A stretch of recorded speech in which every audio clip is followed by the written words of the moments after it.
دې زمانه کې مثال فلسطین دی ومو لیدل د کفارو بربریت مو ولید د اسرائیلو بربریت او کبر او غرور مو ولید څه ویل د اسرائیلو باچا وویله یو ورځ د بیانیې کې وویل د یو دوی میاشتې مخکې غالبا ولکه خدای د مسلمانانو ملګري سره به زه ماته وکړم الحمد لله ما په هغه ورځ خلکو ته وویل مال بس الله جل وعلا ته چیلنج ورکړي الله تعالی په عذاب اخته کېنه کړم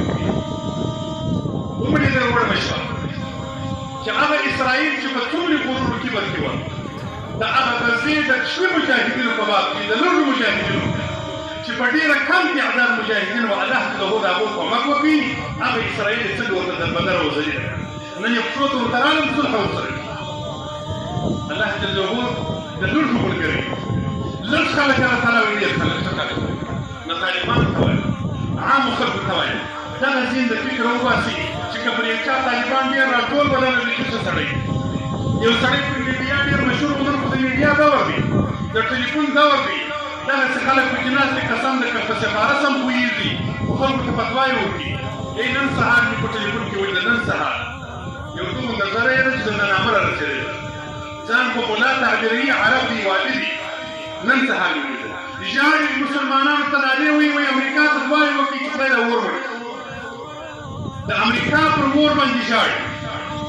دغسې خلک هم بیا ځان مسلمانان درته تعبیروي دغسې خلک هم ځان په علماو درته تعبیروي داسې خلکو باندې هم خلک بیا ډېر راټول وي خلک به دا څه خلک وي نه خپل د مذهب د علماو سره د طریقت د علماو سره دلته چې راسي دې مدرسې داخلي خبره کوم خبرې ختموم زه همیشه خلکو ته وایم هم زموږ د دې مذهبي علماو د مدرسو د نورو مدرسو یو څه فرقونه شته مدرسې ډېرې سبقان هر ځای ویل کېږي خو دغه مذهبي علماو مدرسو ته چې راسي یوه ګټه به دا درته وکړي چې ادب به یې زده ځکه مذهب د ادب نوم طریقت د ادب نوم دلته به ستاسو لپاره ادب بله ګټه به دا درته وکړي چې پر خپلو اسلافو مشرانو به د کفر او د شرک تابع نه لګوي مسلمانان به د سترګو کافرانو درته ښکاره کېږي نن خو د کفر تابع ژبه اسانه شوې هر سړی پر بل مسلمان باندې د شرک او د کفر تابع دی ما مخکې درته وویل چې که دې په زوره ذکر وکړي خلک به یې کافر شولې د تصوفو مسله ده وروره خو علما د تصوفو قاطبتاً اتفاق لري ټول پر دې متفق دي چې په زوره ذکر مستحب دي افضل دی بلکې علما د فقه پر دې اتفاق لري چې په زوره ذکر مستحب دي افضل دی اکثر علما پر دې باندې دي خو نن که دې وکړل د شرک او د کفر تابع دي د علم الغیب مسله مې مخکې یاده کړل مختصر یې درته یادوم د څو خلکو په باب کې الله تعالی د قلت ماده استعمال کړې ده لږ خلک الله تعالی وایي ښه خلک دي ډېر خلک یې څه نه دي بللي ډېر کافران دي کافران پر مسلمانانو ډېر دي نو کافران څه شوله نه دي شوه ډېرې خو د غره ډبرې دي د غره ډبرې پر یاقوتو پر زمرودو ډېرې دي نو یاقوتو او زمرودو د غره ډبرې ښې دي نه دي ښه ډېر خو عوام دي پر علماو ډېر دي نو عوام پر علماو څه دي نه دي ښه ډېر فساق فجار دي پر صالحانو ډېر دي نو فساق فجار پر صالحانو څه دي نه دي ښه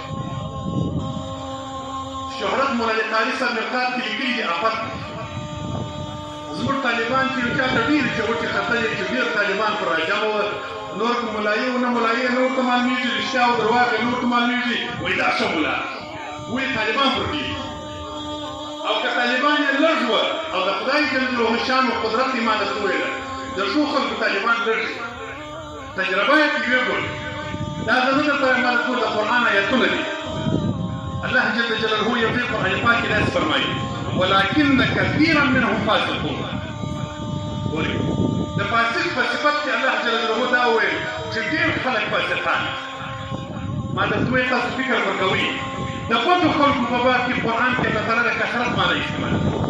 بل ځای کې سورة بقره کې الله تعالی وایي ولكن اکثر الناس لا یشکرون ډېر خلک الله تعالی وایي ناشکره دي ګوره بد خلک یې ډېر بل ځای کې الله تعالی وایي ولكن اكثرهم لا يشكرون صدق نفسي بل ذلك العالمين فابى اكثر الناس الا كفورا بل ذكي إله العالمين وإن تطيع أكثر من في الأرض يضلوك عن سبيل الله.